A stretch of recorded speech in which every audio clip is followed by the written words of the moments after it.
আসসালামু আলাইকুম এভরিওয়ান। আজকের ক্লাসে আমরা দুইটা ইম্পর্টেন্ট ভোকাবুলারি শিখবো যেগুলো আপনার ব্যাংক, বিসিএস, আইএলস সহ যে কোনো জায়গায় আপনার রাইটিং এবং স্পিকিংয়ে অ্যাডভান্স লেভেলে কাজে লাগবে। চলেন দেরি না করে শুরু করি। দুইটাই হচ্ছে ভার্ভ। ধরেন প্রথমটা হচ্ছে এমিলিউরেট। আমরা একটু লিখি এমিলিউরেট। এটা একটা ভার্ভ। এমিলিউরেট মানে হচ্ছে অবস্থার উন্নতি করা অথবা পরিস্থিতি ভালো করা, যেটা আমরা সহজ ভাষায় ডেভেলপ বলি, অনেকে ডেভেলপ অথবা হচ্ছে ইমপ্রুভ বলি। ইমপ্রুভ শব্দটা বেশি ব্যবহার করি আমরা।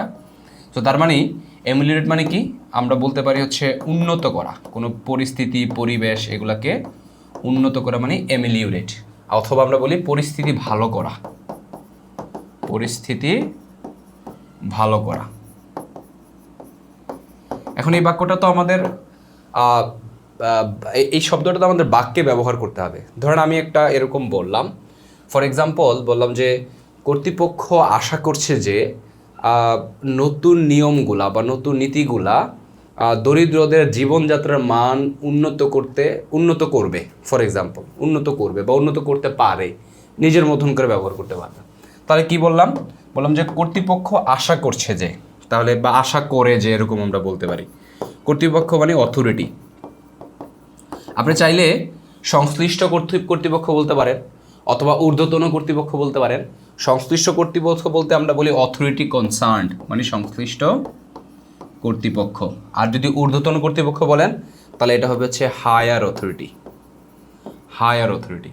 তাহলে এখানে চাইলে আপনি দা ব্যবহার করতে পারেন নির্দিষ্ট করে দেওয়ার জন্য।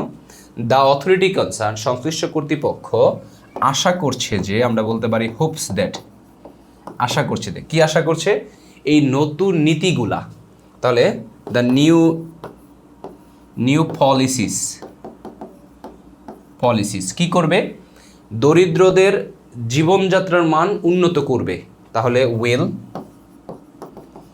উন্নত করা, আমরা একটু আগে একটা ভার্ভ শিখলাম, সেটা কি? এমিলিউরেট, একটা অ্যাডভান্স লেভেলের ভার্ভ, যেটা আমাদের রাইটিংয়ে ভালো মার্ক পেতে অনেক বেশি হেল্প করবে। তাহলে উইল এমিলিউরেট, কি এমিলিউরেট করবে? লিভিং স্ট্যান্ডার্ড মানে জীবনযাত্রার মান, দ্য লিভিং স্ট্যান্ডার্ড। কাদের? দরিদ্রদের।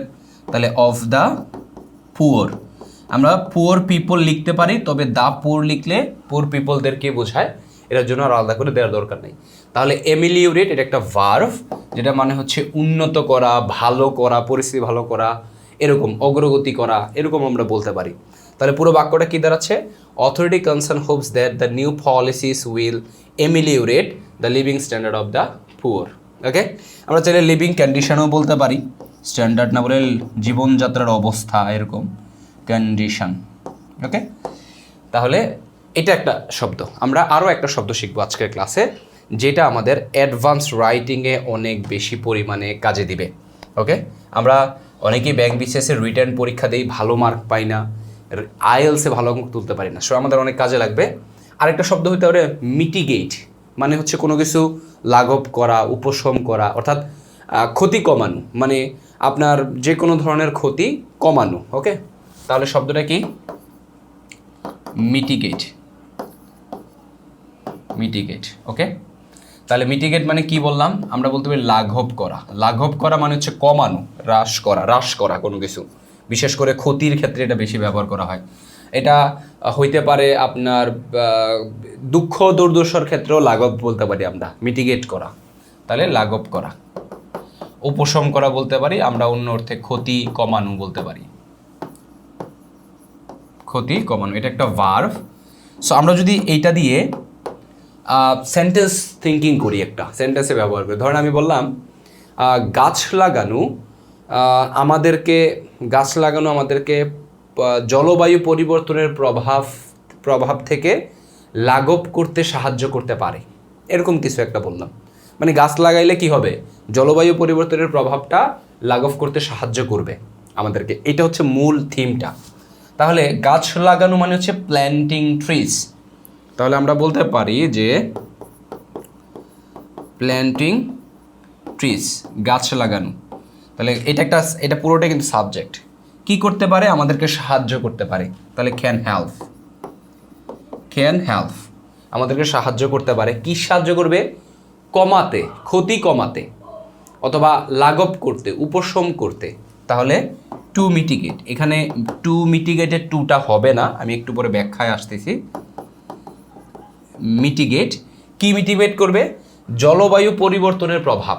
তাহলে মূলত প্রভাব মিটিগেট করবে। তাহলে মিটিগেট দ্য ইফেক্টস, কিসের ইফেক্টস? অফ ক্লাইমেট চেঞ্জ,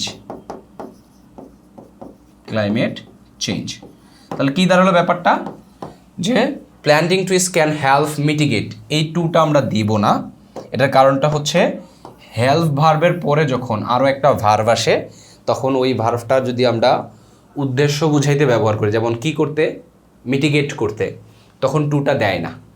আমরা জানি কিছু ভার্বের পরে মেইন ভার্ব যখন ব্যবহার হয়, তারপরে যখন আরেকটা ভার্ব আসে, ওই ভার্বটার সাথে আইএনজি হয় অথবা টু প্লাস ভার্ব হয়। হেল্পের পরে টু প্লাস ভার্ব হয়, কিন্তু ওই টুটা উজ্জ্ব থাকে। ওকে, টুটা দিতে হয় না। দিতে হয় না মানে অনেকে বলতে ভাই দিলে কি সমস্যা? হ্যাঁ সমস্যা, টু এর হেল্পের পরে দেয় না। তার মানে এটা হবে হচ্ছে planting trees can help mitigate the effects of climate change. গাছ লাগানো জলবায়ু পরিবর্তনের প্রভাব থেকে প্রভাব কমাতে, মানে এটা তো প্রভাব একটা ক্ষতি, তাই না? জলবায়ু পরিবর্তন প্রভাবটা আমাদের জন্য একটা ক্ষতি, তাহলে প্রভাব কমাতে সাহায্য করতে পারে। আপনি যদি পারে না বলে সাহায্য করবে বলেন, তাহলে উইল হেল্প মিটিগেট এরকম বলবেন। আরেকটা জিনিস, অনেকে এখানে ভুল করে এফেক্ট লিখতে পারেন। দুইটার মধ্যে বড় রকমের একটা পার্থক্য আছে। ইফেক্ট হচ্ছে নাউন, ইফেক্ট হচ্ছে নাউন, এটার মানে হচ্ছে প্রভাব। আর এফেক্ট হচ্ছে ভার্ব, মানে হচ্ছে প্রভাবিত করা, প্রভাবিত করা। সো আশা করি বুঝতে পারছি। তাহলে আজকে দুইটা ভোকাবুলারি শিখলাম। একটা হচ্ছে কি এমিলিওরেট, অবস্থার বা পরিস্থিতি ভালো করা বা উন্নত করা, আর হচ্ছে মিটিগেট, ক্ষতি কমানো অথবা লাঘব করা বা উপশম করা। সো আজকের ক্লাস এই পর্যন্তই। ক্লাস ভালো লাগলে অবশ্যই শেয়ার করবেন এবং কমেন্ট বক্সে জানাবেন। Thank you so much.